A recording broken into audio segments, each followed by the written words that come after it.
Ed Reed, Hall of Famer, safety. The whole Bethune Cookman HBCU down there in Daytona. The whole scandal, I don't even know if you call it a scandal. Big blow up. He was supposed to be the head coach, didn't work out. Contract situation was messed up. He realized when he went down there how underfunded the school was, the conditions.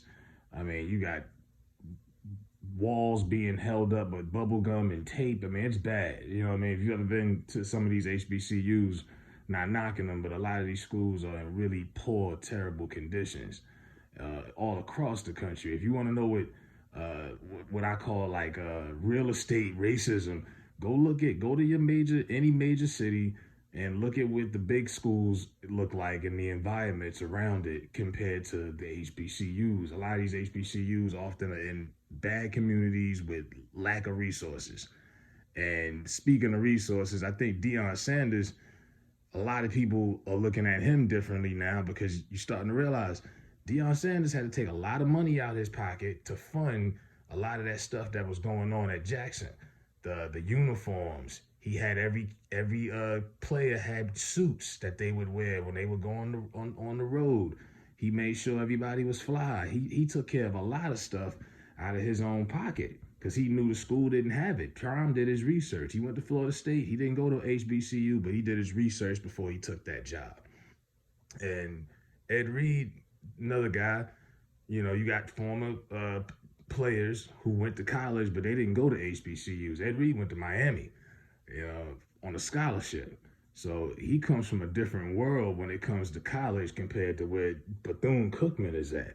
But some people don't like the way he blasted them because it made HBCUs look bad. But in reality, a lot of this stuff needs to be put out there. These schools are poorly underfunded. And where's the you see a lot of most of these big athletes, they went to big major schools. So what do? They donate money to their alma mater. Like Charles Barkley, for example, went to Auburn. So he donates at least $1 million a year, every year for like 20, 30 years now. He's donated $1 million to his school. So it's not a lot of successful big time HBCU players. So a lot of these schools are really underfunded and they don't have the support that these big major universities have with these endorsements and contracts and merch sales, and so on and so on.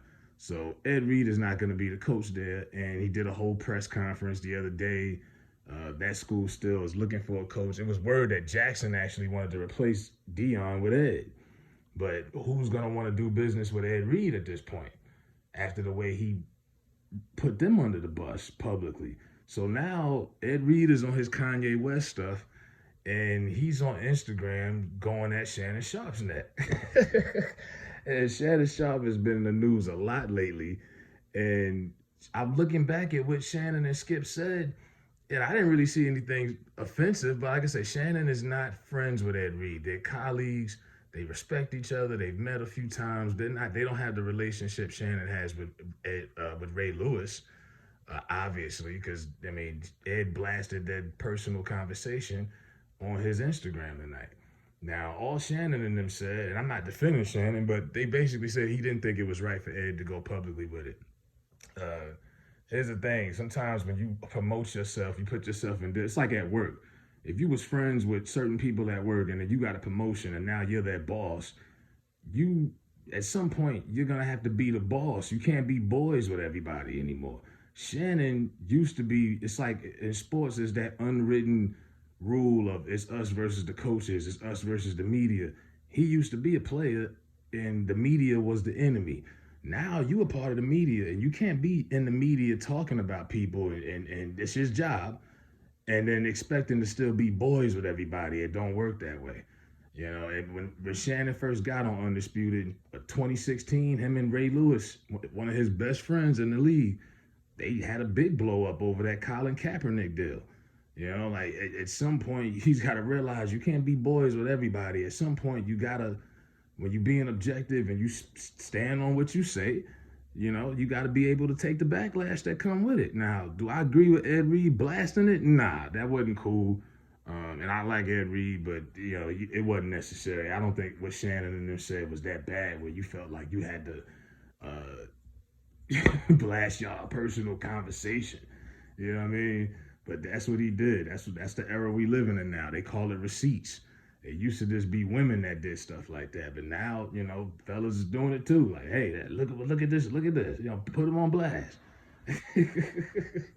But man, but Ed Reed is snapping right now.